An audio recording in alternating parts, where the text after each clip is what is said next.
L'investissement en bourse peut littéralement faire exploser votre patrimoine sur le long terme. Ça peut être un investissement incroyable si on a les bonnes stratégies. C'est exactement ce qu'on va voir dans cette vidéo. On va voir donc quelles sont les bonnes stratégies pour pouvoir exploiter le plein potentiel de l'investissement en bourse. J'ai préparé une véritable masterclass étape par étape à suivre sur l'investissement en bourse. Donc pour en exploiter le plein potentiel, que ce soit donc pour développer votre patrimoine, donc c'est-à-dire pour préparer potentiellement votre retraite, votre avenir financier, préparer une indépendance financière, ou pour vous créer des revenus passifs à terme, c'est-à-dire des revenus qui sont décorrélés de votre temps de travail. Comme je le fais en fait moi-même depuis des années, parce que ça fait maintenant des années que j'investis en bourse et j'ai obtenu donc à ce jour un rendement annuel moyen, si on fait la moyenne sur ces dernières années, de 21,78% par an, ce qui est juste donc énorme forcément quand on compare avec par exemple les livrets traditionnels, etc.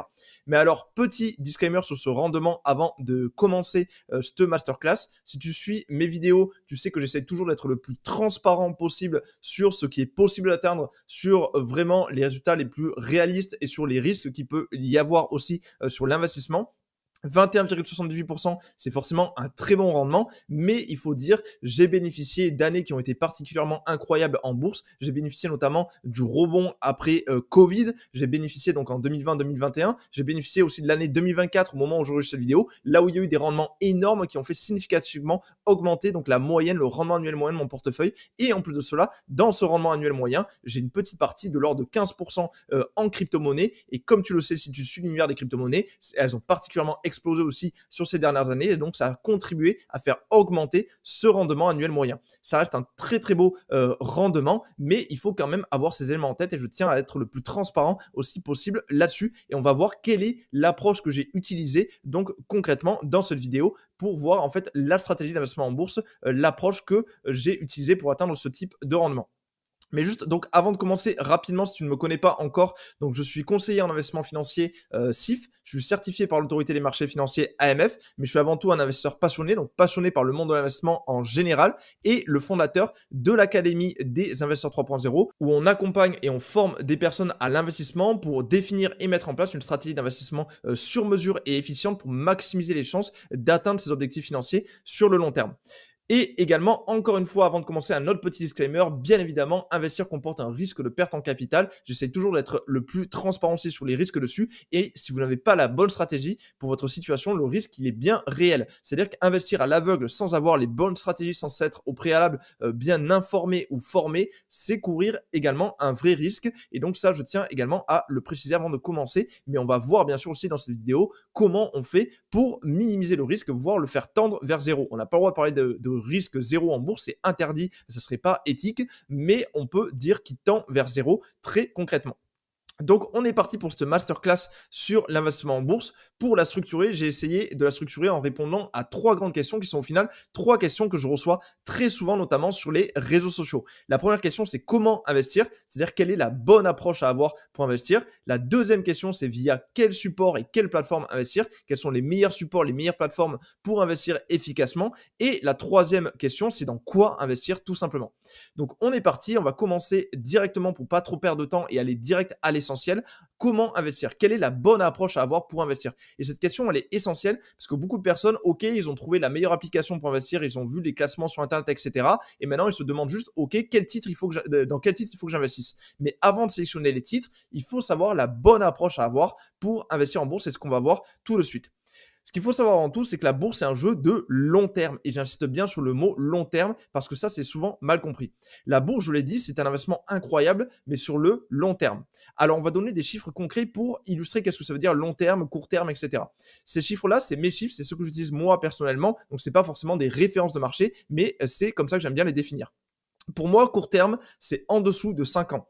Moyen terme, c'est entre 5 et 10 ans. Long terme, c'est 10 à 20 ans. Et très long terme, c'est plus de 20 ans. Ça, c'est l'horizon de temps d'investissement. Exemple, moi, je veux faire fructifier mes investissements pendant 12 ans. Ok, j'ai un investissement long terme. Est-ce que ça veut dire que pendant 12 ans, je ne peux pas toucher à mes investissements en bourse? Non, la bourse est très liquide, c'est-à-dire qu'on peut retirer de l'argent et en mettre à tout moment. C'est un investissement dit liquide, mais c'est plutôt se dire pendant combien de temps je souhaite faire fructifier ces investissements avant d'en bénéficier. C'est ça l'horizon de temps, c'est ça la question à se poser. Et pourquoi le temps est aussi important que ça? Parce que le temps en bourse, il permet deux choses et au final, c'est fondamental. Il me permet d'une part de réduire très considérablement le risque, ça on va le voir juste après, mais le temps se suffit à lui-même pour aller faire tendre le risque vers zéro sur le long terme encore une fois, et il permet d'augmenter de manière exponentielle le rendement. Parce que tu as peut-être déjà entendu ça, mais en bourse, ce qu'on essaye d'exploiter avant tout, c'est le fameux principe des intérêts composés. Et les intérêts composés, c'est une courbe exponentielle. C'est-à-dire que chaque année, on a le potentiel de gagner de plus en plus par rapport à l'année précédente. Et donc, plus on reste une longue période en bourse, plus on maximise cet effet intérêt composé. Donc le temps, c'est littéralement une variable hyper importante en bourse. Et c'est pour ça que pour moi, concrètement, en fait, une personne qui a un horizon de temps d'au moins de 10 ans, c'est-à-dire qui est entre 10 et plus 20 ans, donc entre long terme et très long terme, c'est juste un investissement indispensable à avoir dans son patrimoine parce que c'est vraiment l'investissement qui permet d'avoir un effet très exponentiel avec des risques qu'on peut maîtriser, encore une fois, sur un horizon long terme. Et donc, c'est juste un indispensable à avoir sur son patrimoine pour développer de façon exponentielle tout son patrimoine et créer des revenus passifs. Si on est sur le moyen terme, ça peut être un investissement aussi intéressant si on a les bonnes stratégies, mais là, il faudra plus jouer vraiment sur le profil investisseur, c'est-à-dire adapter vraiment le portefeuille à ton profil investisseur. Et si on a un horizon de moins de 5 ans, alors là, je sais que beaucoup vont pas être d'accord avec moi, mais pour moi, c'est la vérité. Pour moi, l'investissement en bourse en horizon de moins de 5 ans n'a pas forcément de grand intérêt. Et pourtant, la bourse, c'est vraiment mon domaine d'expertise de base, c'est l'investissement que je mets le plus en avant tout le temps.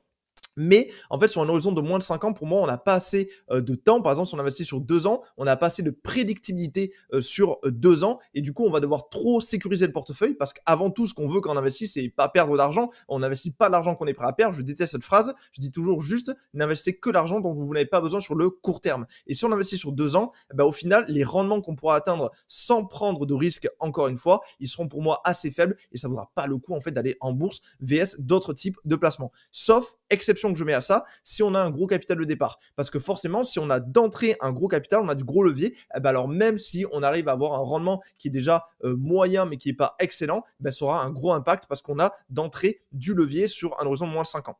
Donc moins de 5 ans pour moi que si on a un gros capital de départ. 5-10 ans, on peut déjà faire des très belles choses selon ton profil investisseur. Et plus 10 ans, alors là, c'est pour moi un indispensable. Si on a les bonnes stratégies, on peut littéralement aller chercher des résultats incroyables.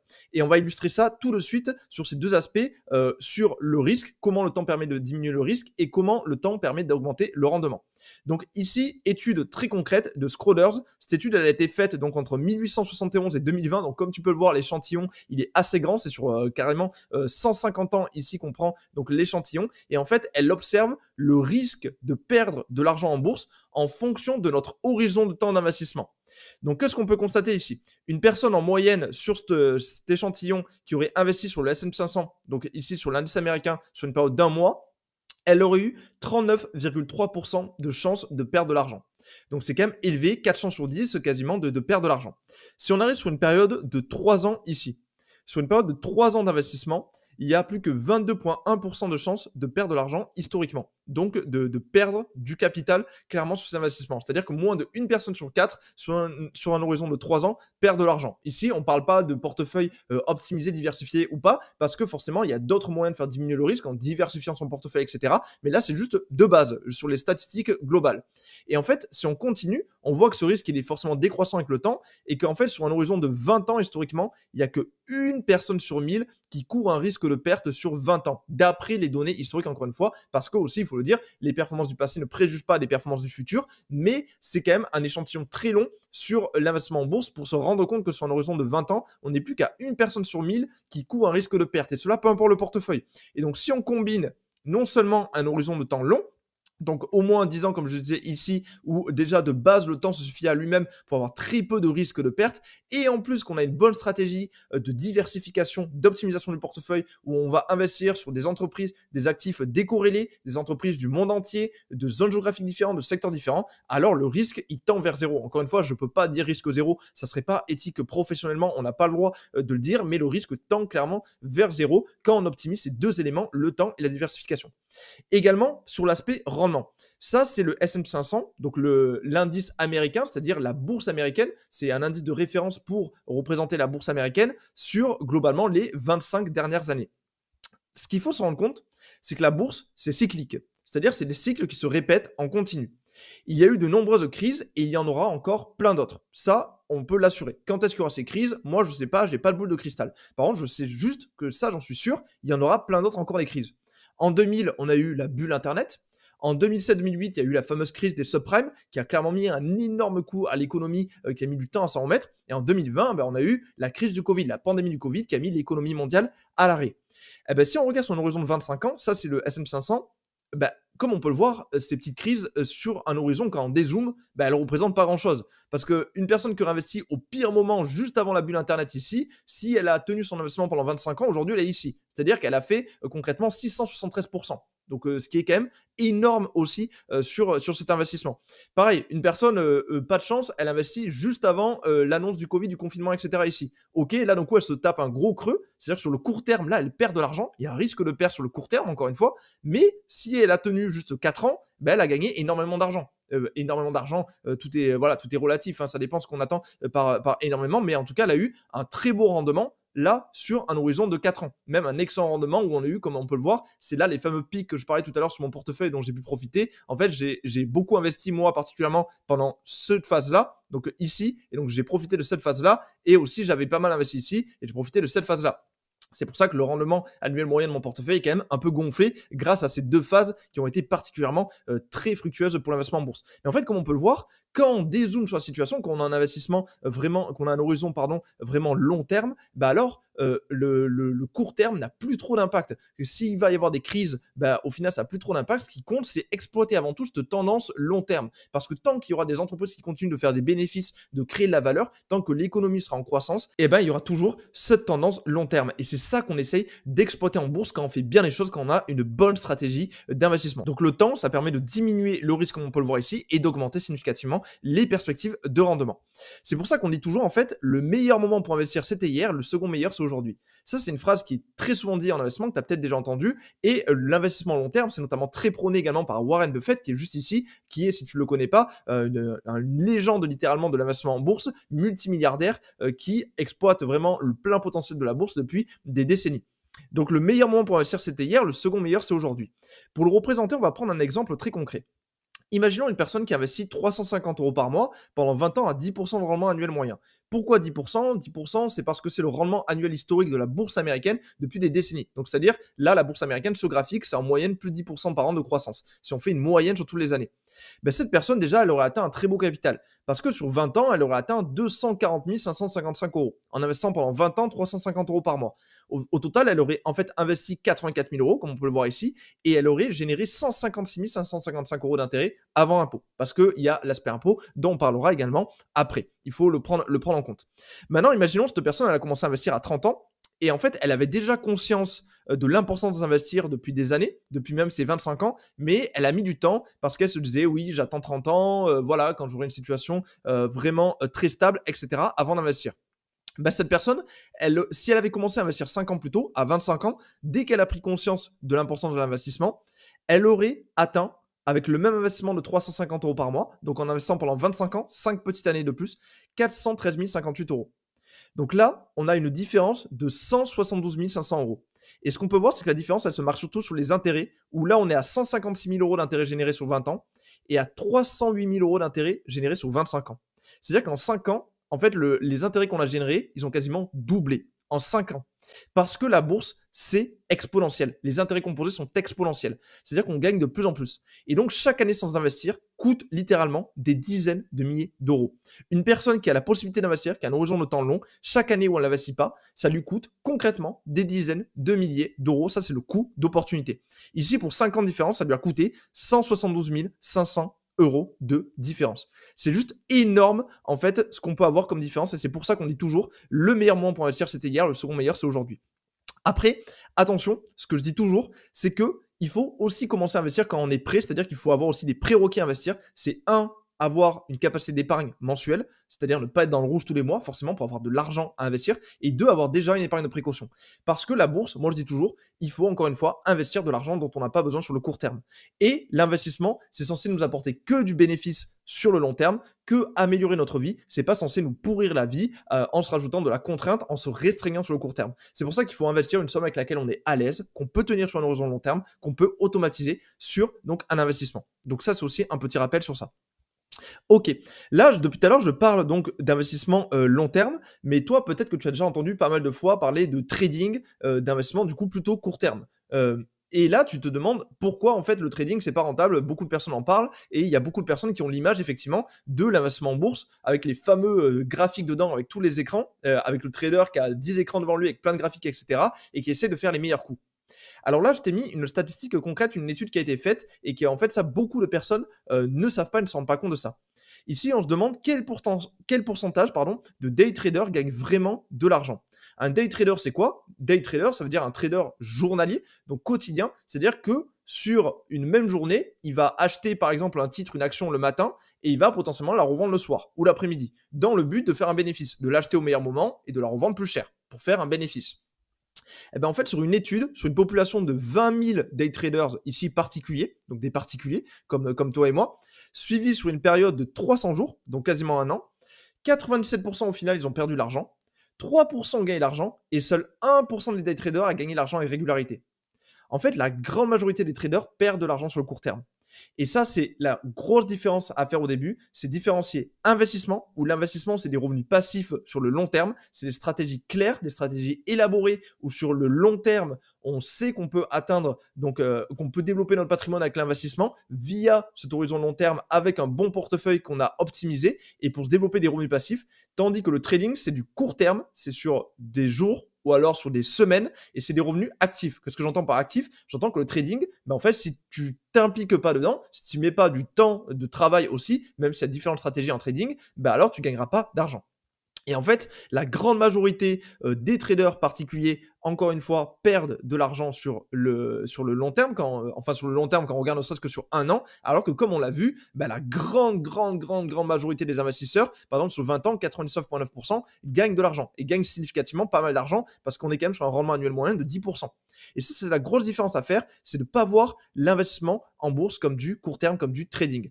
Alors, est-ce que c'est impossible de gagner de l'argent en trading? Non, j'arrête tout de suite là-dessus. Certains le font très bien, certains gagnent de l'argent avec le trading, mais c'est une minorité. Comme on peut le voir, c'est une minorité et ça demande des compétences. Et donc, il ne faut pas vendre du rêve là-dessus. Le trading, c'est clairement un métier aussi à part entière. Donc ça, c'est pour ce petit aparté-là également. Au final, sur le temps, 3 variables vont jouer concrètement en bourse sur ce premier point. La première variable, c'est celle dont on fait que parler depuis tout à l'heure, c'est le temps.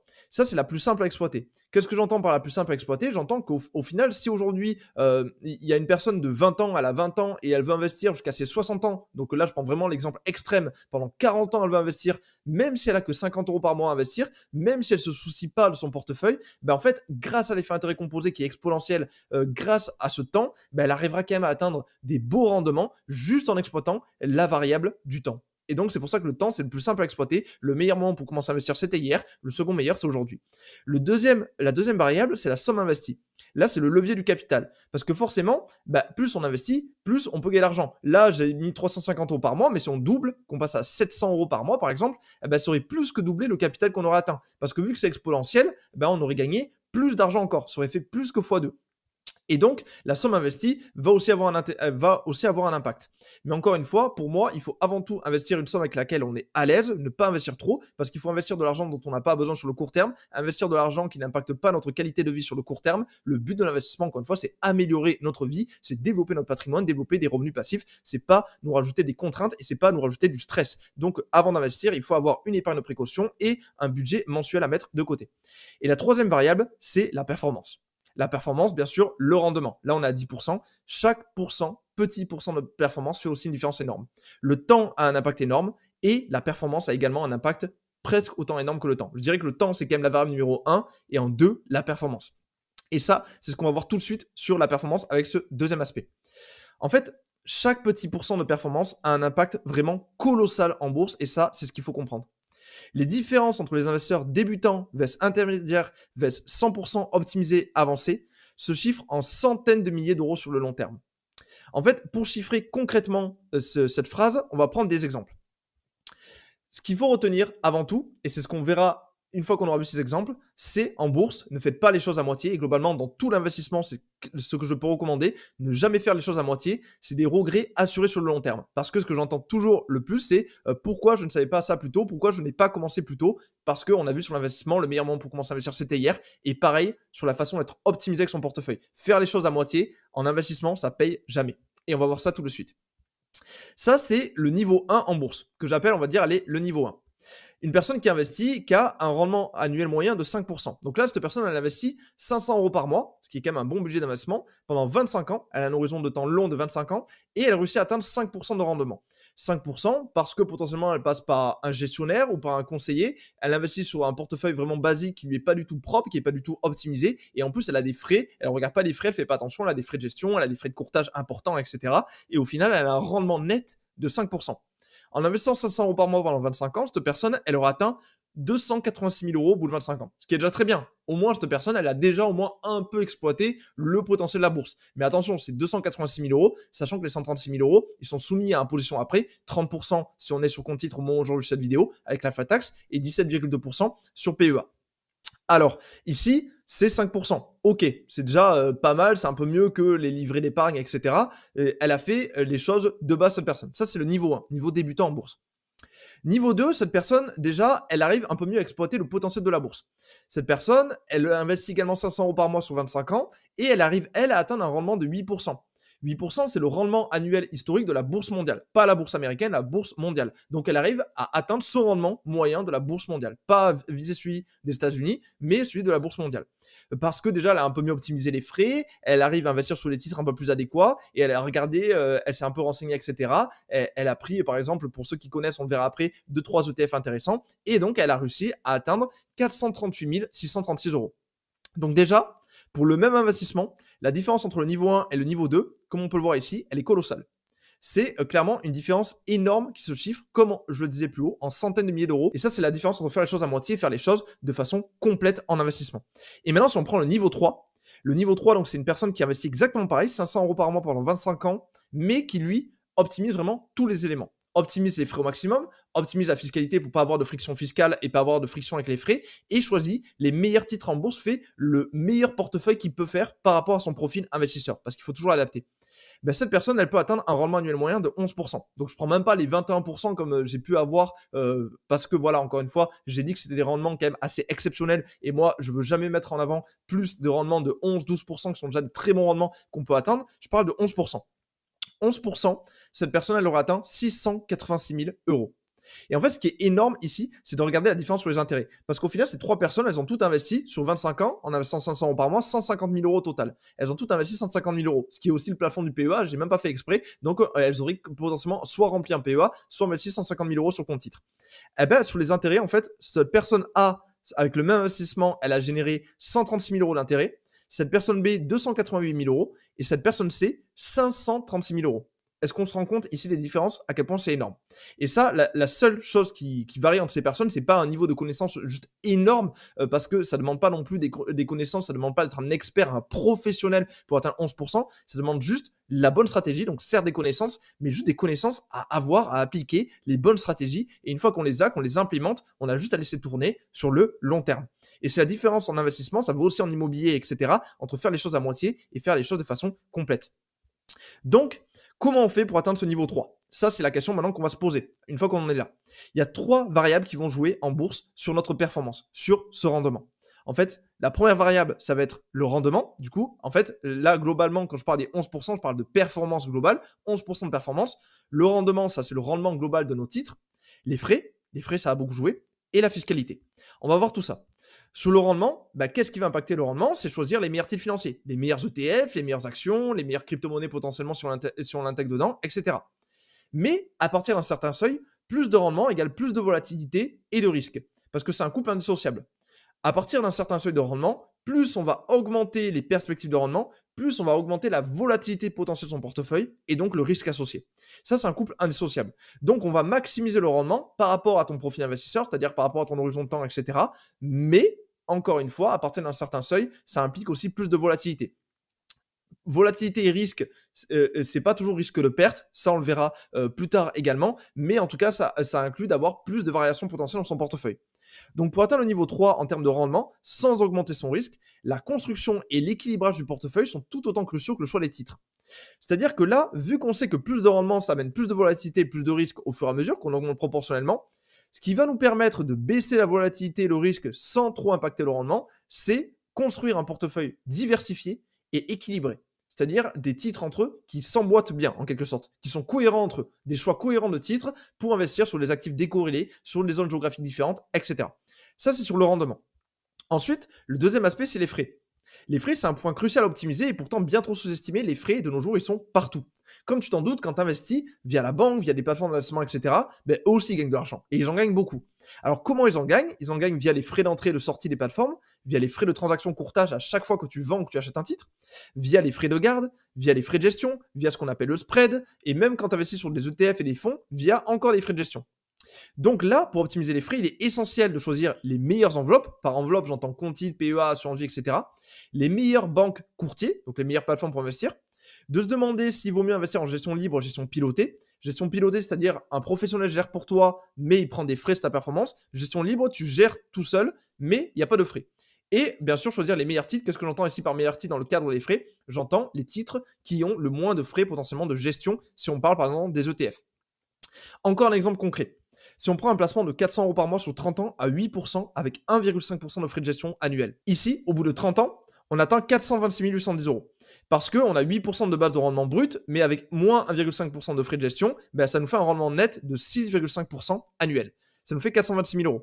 Imaginons que cette personne, elle a fait la même chose en totale autonomie. 8%, mais elle n'a pas délégué, elle a optimisé les frais, elle a choisi les meilleures plateformes, etc. Elle a fait en totale autonomie, elle a pas eu 6,5% net, elle a eu 8% net. À la fin, elle a atteint 563 000 €.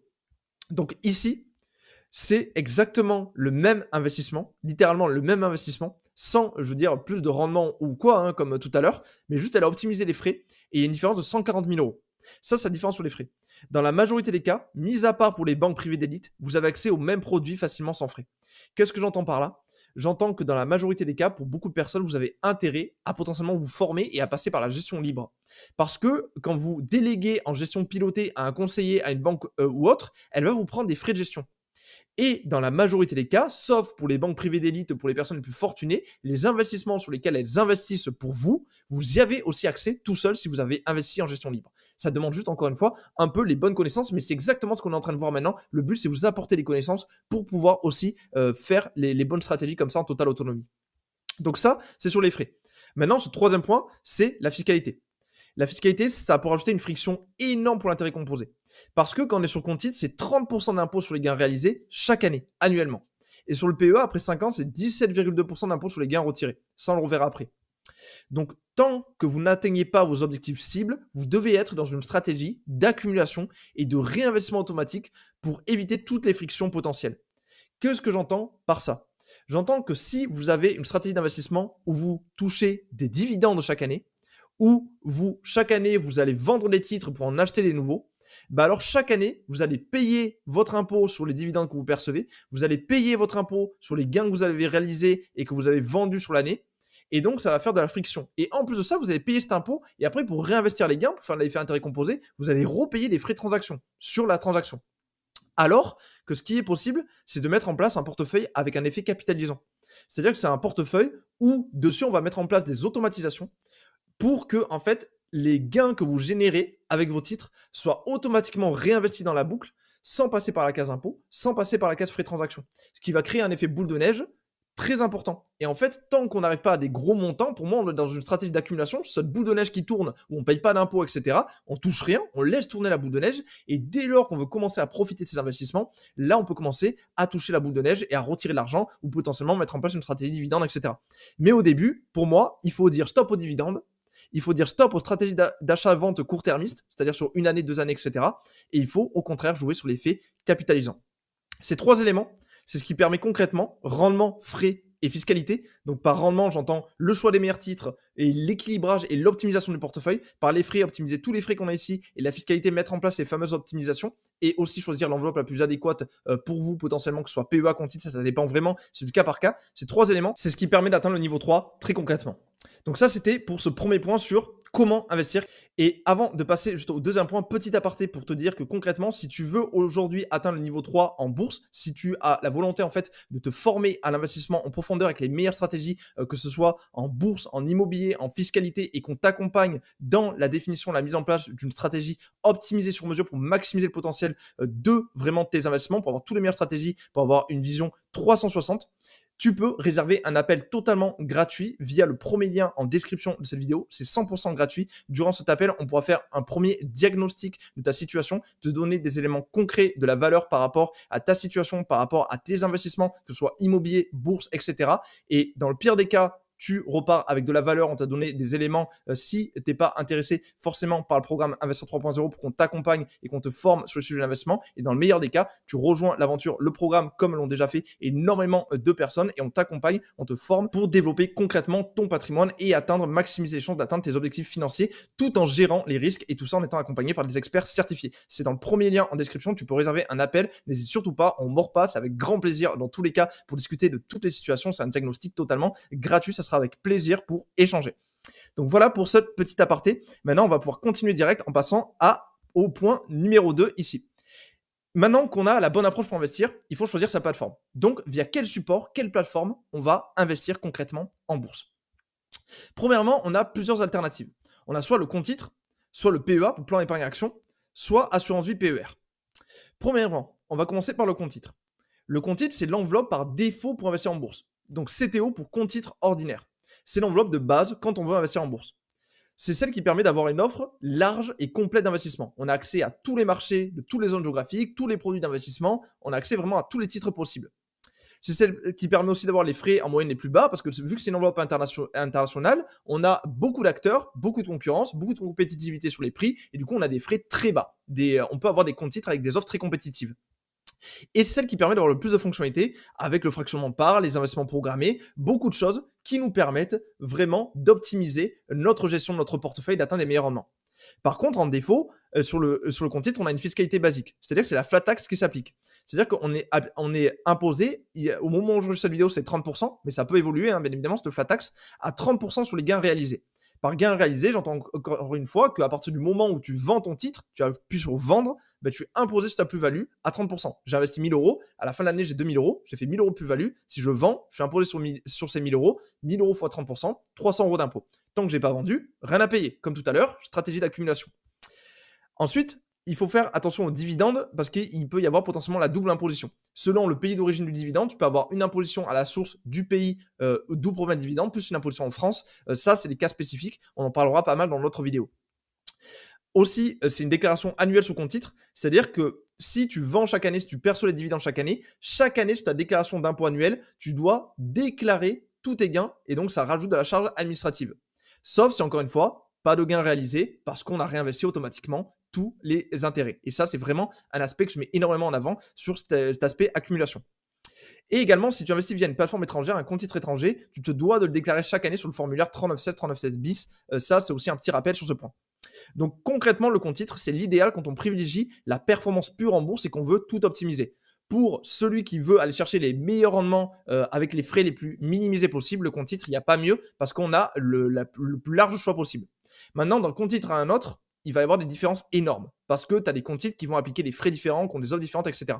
C'est pourquoi, pour donner le maximum de valeur, je t'ai fait directement ici une sélection des meilleurs comptes titres au moment où j'enregistre cette vidéo pour moi, qui sont Shares, Trade Republic, DeGiro, Interactive Broker. Ces 4 plateformes sont très bien. Shares, l'avantage, c'est que c'est français. Donc, c'est-à-dire que du coup, tu peux faire sauter ce défaut-là. Il n'y a pas besoin de déclarer sur le formulaire 3916, 3916 bis. Et également, sur la déclaration annuelle, il te donne ce qu'on appelle un IFU, un imprimé fiscal unique, qui te permet de déclarer beaucoup plus facilement tes impôts si tu as des gains réalisés. Ensuite, Trade Republic, DeGiro, Interactive Broker, c'est également d'excellentes plateformes, et juste c'est étrangère. Donc, il faudra bien penser à les déclarer sur le formulaire 3916, 3916 bis. Et donc ici, si on a une déclaration, on n'aura pas forcément un IFU, mais on aura plutôt un rapport fiscal détaillé pour t'aider aussi à déclarer tes impôts. Donc ça, c'est sur le compte titre. J'essaie vraiment de t'apporter le maximum de valeur. C'est pour ça que je donne des éléments concrets aussi avec le nom des plateformes, etc. pour donner le maximum de valeur actionnable. Ensuite, on a le PEA. Tu as peut-être déjà entendu parler. Le PEA, c'est comme le compte titre, c'est une enveloppe pour investir en bourse, sauf que c'est une enveloppe qui permet uniquement d'investir dans les titres européens. On va voir ça après. Commençons par les avantages du PEA. Le PEA, c'est le plus gros avantage, c'est la fiscalité.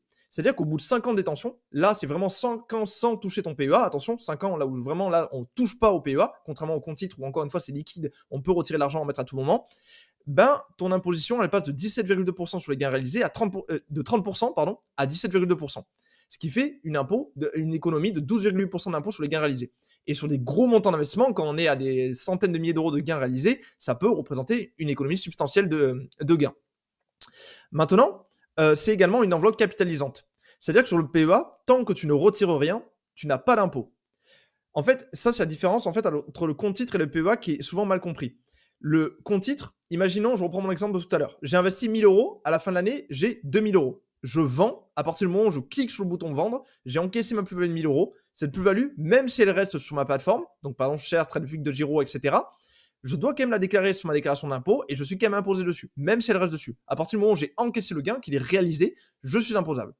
Sur le PEA, si je prends exactement le même cas, j'investis 1000 euros à la fin de l'année, j'ai 2000 euros, je vends, alors pour l'instant, je ne suis pas imposable, je n'ai rien à déclarer. Je serai imposable que le jour où je retire de mon PEA, où je fais le virement de mon PEA vers mon compte courant ou vers un livret d'épargne ou autre. Là, ce jour-là, je suis imposable. Et ça, on dit que c'est une enveloppe capitalisante parce que pas de retrait égale pas d'impôt. Et également, c'est la simplicité parce que le PEA, c'est une enveloppe qui a été vraiment conçue pour être beaucoup plus simple aussi par rapport au compte titre qui est une enveloppe du coup plus avancée. Sur les inconvénients, parce qu'il y en a par rapport au compte titre, il y a des inconvénients. Bien sûr, il y a l'offre qui est plus restreinte. Sur le PEA, on a accès qu'aux titres européens, c'est-à-dire qu'aux actions européennes, plus à des ETF synthétiques internationaux.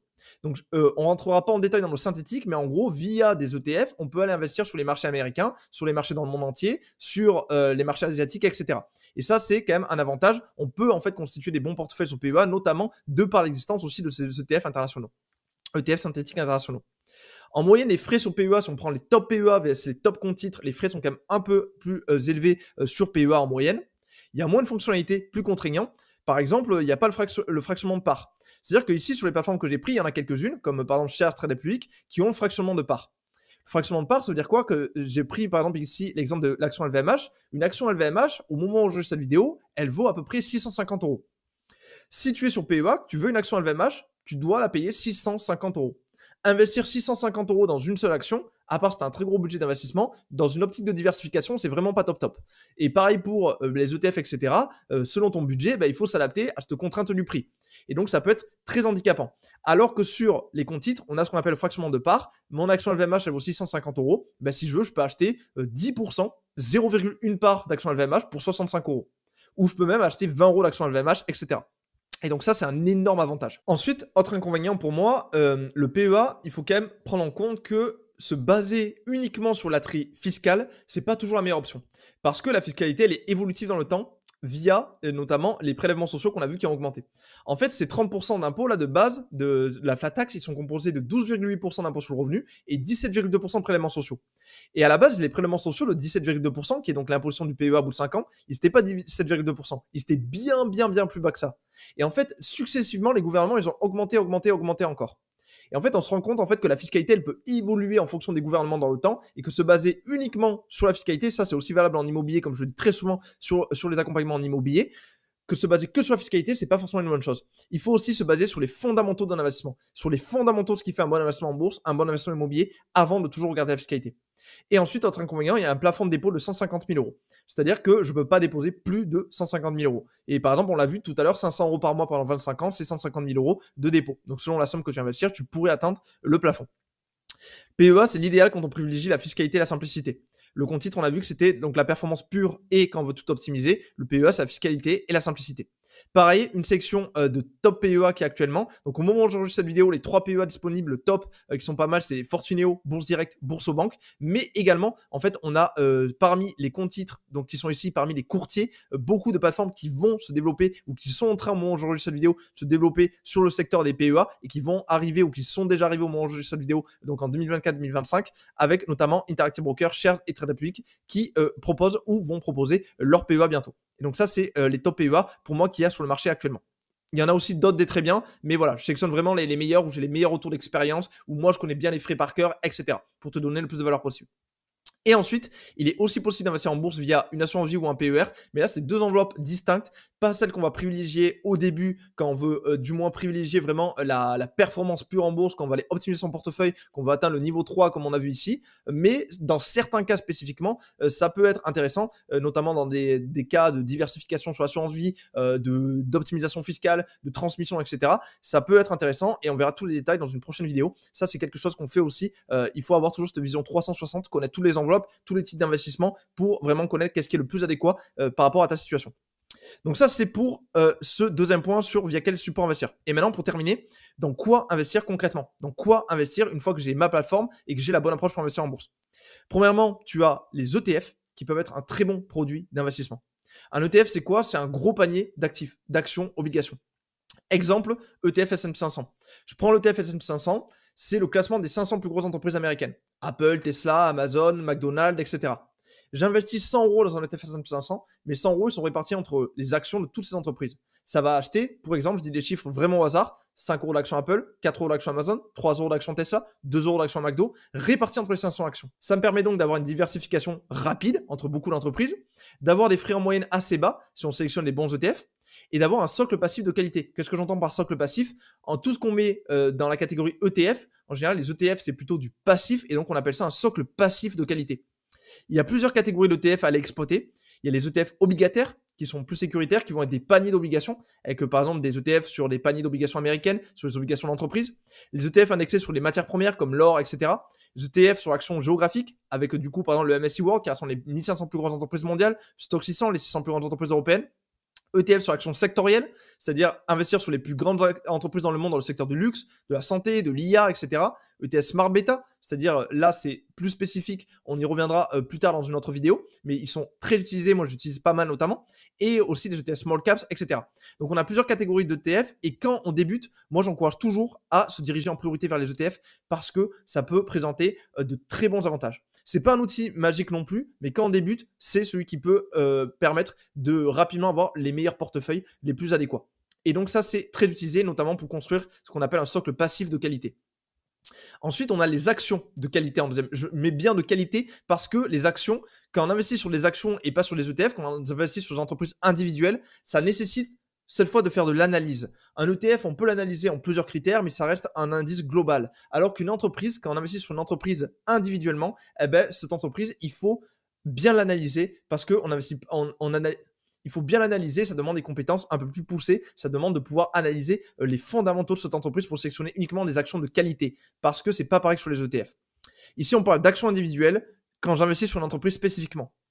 Ici, quand j'investis sur une action, c'est pour chercher le potentiel de battre le marché.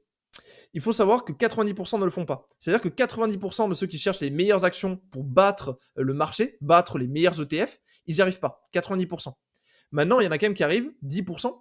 Mais pour ça, ça nécessite de passer un peu au niveau supérieur et d'avoir un peu les bonnes méthodes pour analyser ces entreprises.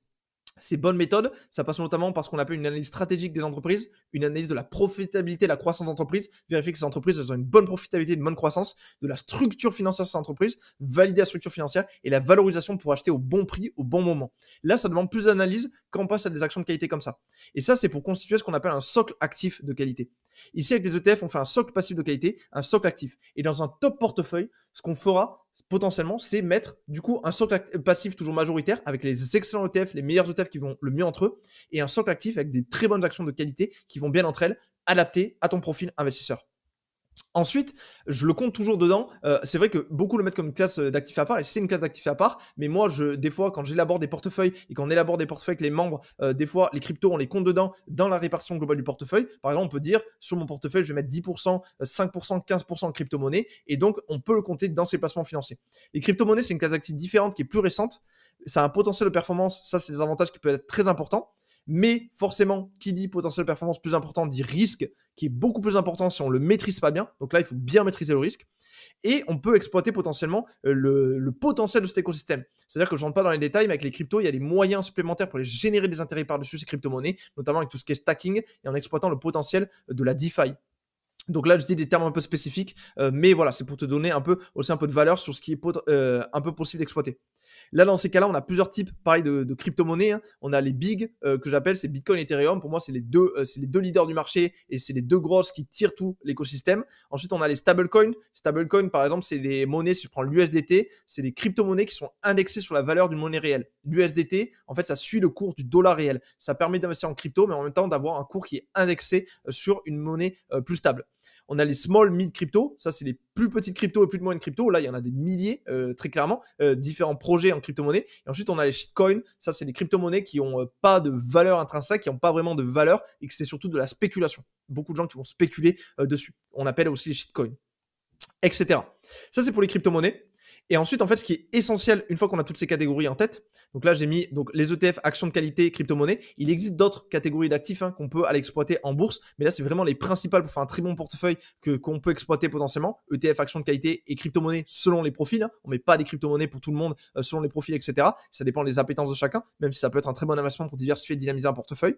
Et ensuite, ce qui compte, comme je l'ai dit tout à l'heure, en fait, c'est autant dans le choix des titres, ça va être autant important de créer un portefeuille optimal, c'est-à-dire de choisir les titres qui sont les plus cohérents entre eux. La cohérence et l'équilibrage du portefeuille est au moins aussi important que le choix des titres. C'est-à-dire choisir les titres qui s'emboîtent le mieux entre eux dans une optique de diversification et d'optimisation du portefeuille, c'est au moins autant important que choisir les meilleurs titres parmi toutes ces catégories que je vous ai mis ici. Donc ça, c'est sur créer un portefeuille optimal. Ce qui est essentiel, c'est avoir une bonne diversification, un portefeuille adapté à votre situation spécifiquement et vos objectifs et un portefeuille optimisé. C'est vraiment essentiel. La diversification pour réduire encore le risque, utiliser le temps plus la diversification. Un portefeuille adapté à votre situation spécifiquement et vos objectifs parce que les portefeuilles généralistes, ça n'existe pas. C'est-à-dire qu'on ne mettra pas du tout le même portefeuille en place pour une personne qui a un horizon de temps de 20 ans, qui investit 200 € par mois, qui a tel budget, qui a une situation avec, par exemple, plus de contraintes, de charges, etc., une tolérance au risque moins basse, que pour une autre personne qui a un horizon de temps de 9 ans, qui a un plus gros budget, qui a une meilleure appétence au risque, etc. Il faut d'abord définir le profil investisseur et en fonction de ça, choisir la cohérence du portefeuille. Ça, c'est un élément à avoir en tête et c'est toujours la bonne approche, comme je l'ai dit, dans l'aspect numéro 1. Donc voilà pour cette masterclass sur l'investissement en bourse. J'espère que je t'aurai apporté le maximum de valeur actionnable avec tous ces éléments. Beaucoup d'autres vidéos du même style vont arriver. Le but, c'est vraiment apporter toujours plein de compétences que tu peux appliquer directement. Et si tu souhaites aller plus loin, si tu souhaites encore une fois qu'on t'accompagne et te former en profondeur dans tes investissements, c'est-à-dire bénéficier de toutes les meilleures stratégies d'investissement et qu'on définisse et qu'on mette ensemble une stratégie d'investissement optimisée pour maximiser les chances d'atteindre tes objectifs financiers, que ce soit avec une vision 360 encore une fois, donc avec une stratégie en bourse, potentiellement immobilier si ça te correspond, potentiellement SCPI, crowdfunding, optimisation fiscale, etc. Alors tu peux réserver un appel totalement gratuit dans la description. Encore une fois, l'appel il engage strictement à rien, est totalement gratuit. On va faire un diagnostic gratuit de ta situation, t'apporter des premiers éléments de valeur et comme ça dans le pire des cas tu repars avec de la valeur sur tes investissements, une analyse par un expert de ta situation, un diagnostic gratuit et dans le meilleur des cas tu rejoins l'écosystème Investisseur 3.0 pour qu'on te forme et qu'on t'accompagne comme on l'a fait pour de nombreuses personnes comme tu peux le voir ici. Ici c'est que un petit échantillon de toutes les personnes qu'on a pu accompagner avec un taux de satisfaction aujourd'hui de 100% dont on est vraiment très fiers. Donc voilà, j'espère t'avoir apporté le maximum d'éléments actionnables. Beaucoup d'autres vidéos de ce type vont arriver bientôt. Je te dis à très vite, prends bien soin de toi, bye.